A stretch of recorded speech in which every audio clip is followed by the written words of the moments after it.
വിശുദ്ധ യോഹന്നാൻ എഴുതിയ ഒന്നാം ലേഖനം, അധ്യായം 4. സത്യാത്മാവിനെ വിവേചിച്ചറിയുക. പ്രിയപ്പെട്ടവരെ, എല്ലാ ആത്മാക്കളെയും നിങ്ങൾ വിശ്വസിക്കരുത്. ആത്മാക്കളെ പരിശോധിച്ച് അവ ദൈവത്തിൽ നിന്നാണോ എന്ന് വിവേചിക്കുവിൻ. പല വ്യാജപ്രവാചകന്മാരും ലോകത്തിലെങ്ങും പ്രത്യക്ഷപ്പെട്ടിരിക്കുന്നു. ദൈവത്തിൻ്റെ ആത്മാവിനെ നിങ്ങൾക്ക് ഇങ്ങനെ തിരിച്ചറിയാം: യേശുക്രിസ്തു ശരീരം ധരിച്ചു വന്നു എന്ന് ഏറ്റുപറയുന്ന ആത്മാവ് ദൈവത്തിൽ നിന്നാണ്. യേശുവിനെ ഏറ്റുപറയാത്ത ആത്മാവ് ദൈവത്തിൽ നിന്നല്ല.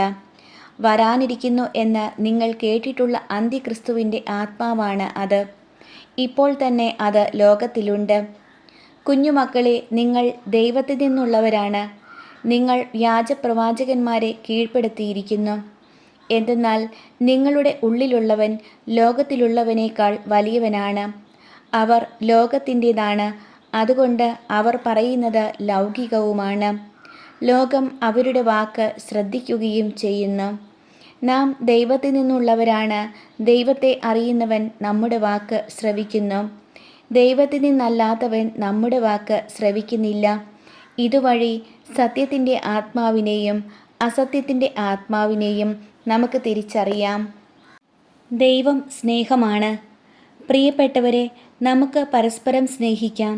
എന്തെന്നാൽ സ്നേഹം ദൈവത്തിൽ നിന്നുള്ളതാണ്.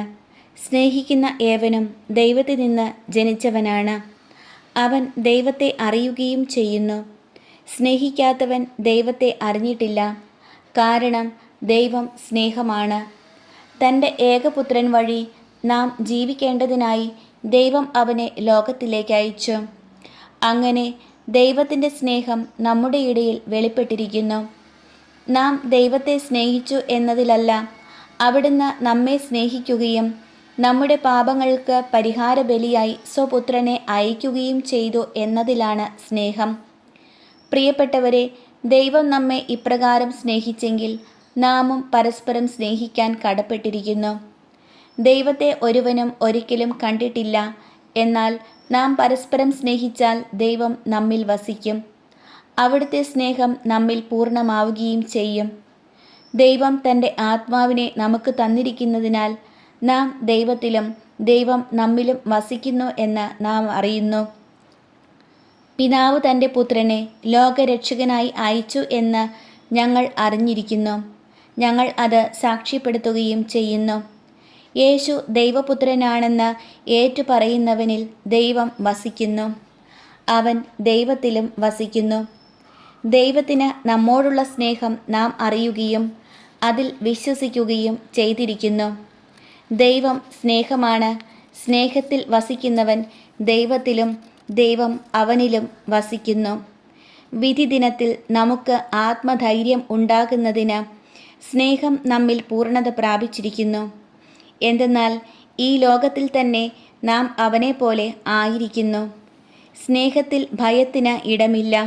പൂർണ്ണമായ സ്നേഹം ഭയത്തെ ബഹിഷ്കരിക്കുന്നു. കാരണം ഭയം ശിക്ഷയെക്കുറിച്ചാണ്. ഭയപ്പെടുന്നവൻ സ്നേഹത്തിൽ പൂർണ്ണനായിട്ടില്ല. ആദ്യം അവിടുന്ന് നമ്മെ സ്നേഹിച്ചു. അതിനാൽ നാമും അവിടുത്തെ സ്നേഹിക്കുന്നു. ഞാൻ ദൈവത്തെ സ്നേഹിക്കുന്നു എന്ന് ആരെങ്കിലും പറയുകയും സ്വന്തം സഹോദരനെ ദ്വേഷിക്കുകയും ചെയ്താൽ അവൻ കള്ളം പറയുന്നു. കാരണം കാണപ്പെടുന്ന സഹോദരനെ സ്നേഹിക്കാത്തവന് കാണപ്പെടാത്ത ദൈവത്തെ സ്നേഹിക്കാൻ സാധിക്കുകയില്ല. ക്രിസ്തുവിൽ നിന്ന് ഈ കൽപ്പന നമുക്ക് ലഭിച്ചിരിക്കുന്നു: ദൈവത്തെ സ്നേഹിക്കുന്നവൻ സഹോദരനെയും സ്നേഹിക്കണം.